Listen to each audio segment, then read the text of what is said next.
انسانی کیفیات دو طرح کی ہوتی ہیں، باطنی اور ظاہری کیفیات۔ جیسے انسان جب خوش ہوتا ہے اس سے بہت خوشی ملتی ہے، تو یہ ایک باطنی کیفیت ہے۔ اس کا اظہار وہ کبھی مسکراہٹ کی صورت میں کرتا ہے، ہنستا ہے، مسکراتا ہے، گنگناتا ہے۔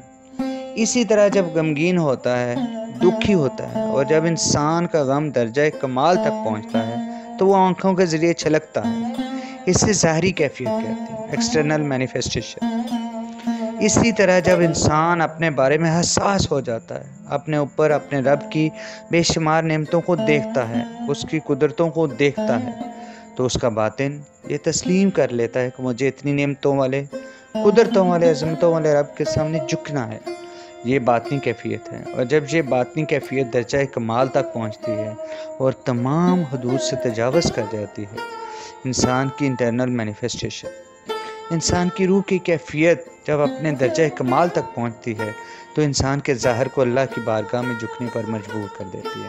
یعنی جب جسم دیکھتا ہے کہ میرا باطن، میری روح اللہ کی بارگاہ میں جھک گئی ہے، گر گئی ہے، تو جسم بھی چاہتا ہے کہ ان باطنی کیفیت کا ظاہری طور پر اظہار ہو۔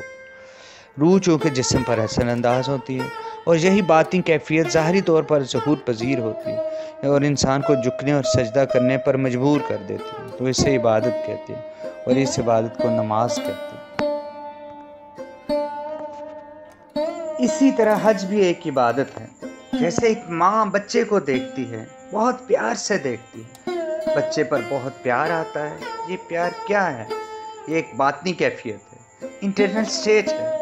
اب یہی باطنی کیفیت جب درجہ کمال تک پہنچتی ہے تو ماں کا جی چاہتا ہے بچے کو سینے سے لگا لے، جی چاہتا ہے اس سے لاڈ کرے، اس سے پیار کرے، میں اس کے ماتھے کو چوموں، محبت کا اظہار کرتی ہے۔ اسی طرح انسان پر ایک وقت ایسا بھی آتا ہے جب انسان کی روح اللہ کی عظمتوں کو دیکھتی ہے، رفتوں کے آگے جھکتی ہے، بلندیوں کے آگے یوں جھکتی ہے کہ انسان کی روح کو سرور آ جاتا ہے، وجد آ جاتا ہے۔ انسان کی وجدانی کیفیات ایسی ہو جاتی ہیں کہ انسان کا باطن اللہ کی شانوں، اس کی عظمتوں کے گرد طواف کر رہا ہوتا ہے۔ جب انسان کی باطنی کیفیت ایسی ہو جاتی ہے تو انسان کا خارج، انسان کا جسم جب روح کی اس کیفیت کو دیکھتا ہے تو اس کا اظہار چاہتا ہے۔ جب انسان کی روح اتنا وجد کرتی ہے جیسے پروانہ شمع کے گرد گردش کرتا ہے، چونکہ روح جسم پر اثر انداز ہوتی ہے اور خاص اثرات مرتب کرتی ہے، انسان کی روح جب اس ذات کے گرد طواف کرتی ہے تو انسان کا جسم بھی چاہتا ہے کہ کاش میں بھی اپنے رب کو دیکھوں، کاش میں بھی اپنے رب سے محبت کا اظہار کر سکوں۔ جس طرح وہ ماں چاہتی ہے کہ اپنے بچے کو چوموں، اس سے پیار کروں، محبت کا اظہار کروں، انسان کا جسم جس کا تعلق اس عالم ظاہر سے ہے، تو جسم بھی چاہتا ہے کہ کاش میرا رب کسی طرح ظاہر ہو جائے، میں اپنے رب سے محبت کا اظہار کر سکوں، پیار کا اظہار کروں۔ جس طرح میری روح اللہ کی بلند و بالا شانوں کے گرد طواف کر رہی ہے، رقص کر رہی ہے، یہ روح کی باطنی کیفیت ہے، تو جسم بھی چاہتا ہے کہ اس کے دل میں تمنا پیدا ہوتی ہے، لیکن جسم تو مجبور ہے۔ مجبور کیوں ہے یہ جسم؟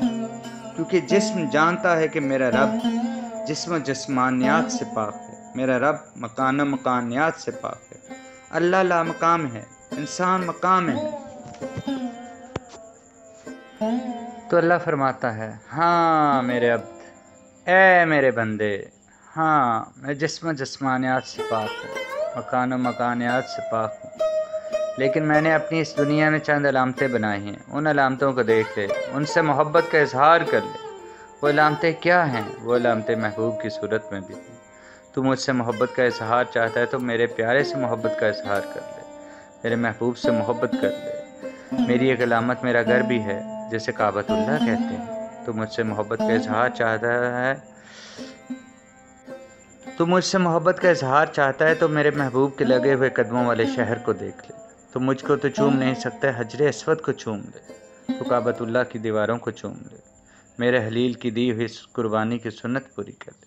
یعنی دل تقاضا کرتا ہے کبھی اے حقیقت منتظر نظرا لباس مجاز میں، کہ ہزاروں سجدے تڑپ رہے ہیں میرے جبین نیاز میں۔